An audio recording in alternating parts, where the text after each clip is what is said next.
రాముడు ఫుట్బాల్ ఆడాడా? ఎప్పుడు? ఎక్కడ? ఫుట్బాల్ అంటే సుగ్రీవుల వారు తీసుకొని వెళ్ళి రాముల వారికి చూపించారట. అదిగో పెద్దగా ఉన్న పర్వతం ఉంది చూడు, తెల్లగా ఉంది, అదే దుందుబి శరీరం, అదే పర్వతంగా మారిపోయింది, అతని కలీబరమే, అతని అస్థిపంజరమే అని చెప్పి చూపించారంట. చూపించిన తర్వాత రాముల వారిని రిక్వెస్ట్ చేశారంట సుగ్రీవుల వారు. నేను మీకు వాలి బలం గురించి ఎందుకు చెప్పానంటే, ఇంతవరకు వాలి ఓటమి అనేది ఎరుగనివాడు. 15 సంవత్సరాలు ఒక రాక్షసుడితో పగలనక రాత్రనక అలసిపోకుండా యుద్ధం చేయగలిగినటువంటి సామర్థ్యం కలిగినవాడు. కాబట్టి మీరు అంటే చిన్న డౌట్ అనమాట, అంటే రాముల వారు వాళ్ళతో యుద్ధం చేసి గెలవగలరా, వాళ్ళని చంపగలరా, సుగ్రీవునికి ఇచ్చినటువంటి మాట నిలబెట్టుకోగలరా అని చెప్పి చిన్న డౌట్ అనమాట.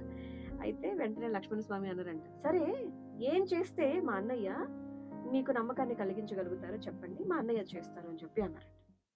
ఆహా, అంటే అనుమానం ఏం కాదు, సాల వృక్షాలు చూపించాను కదా 7 ఉన్నాయి, వాటన్నిటిని కూడా ఊపేస్తాడు చేతులతోనే, వాటికి ఉన్నటువంటి చిగురుటాకులు కూడా కింద పడిపోతాయి అని చెప్పాను కదా, ఒక్క సాల వృక్షాన్ని బాణంతో కొడితే చాలు, నేను నమ్ముతాను అన్నారట.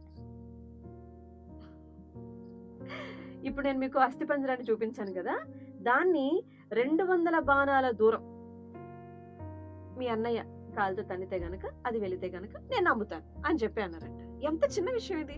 వెంటనే రాముల వారు తన కాలి బొటన వేలు అలా తాకిస్తే అంత పెద్ద కొండలా కనిపించినటువంటి అస్థిపంజరం 200 యోజనాల దూరం వెళ్ళిందట.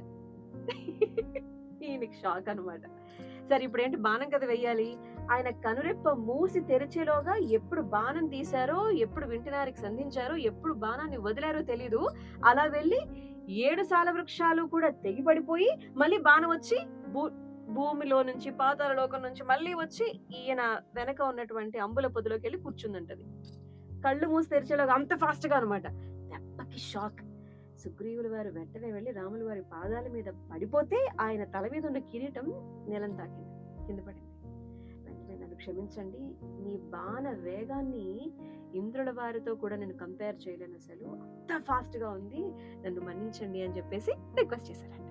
ఆ తర్వాత వెంటనే సరే అనుకోవటం, వాలి దగ్గరికి యుద్ధానికి సిద్ధమై వెళ్ళటం, వాలి రా నీతో యుద్ధం చేస్తాను అని చెప్పి సుగ్రీవుల వారు తొడగొట్టడం, వాలి రావటం, వీళ్ళిద్దరూ గట్టిగా కొట్టేసుకోవటం, మొత్తం వాలి కొట్టిన దెబ్బలకి సుగ్రీవుల వారికి ముక్కులో నుంచి మొత్తం బ్లడ్ అనమాట, ఒళ్ళంతా కూడా.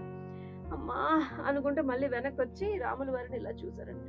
మీరు చెప్తేనే కదా యుద్ధానికి వెళ్ళాను నేను వాలితో, నన్ను చూడండి చావు పరిచయం చేశాడు నాకు అని చెప్పి బాధపడ్డారంట.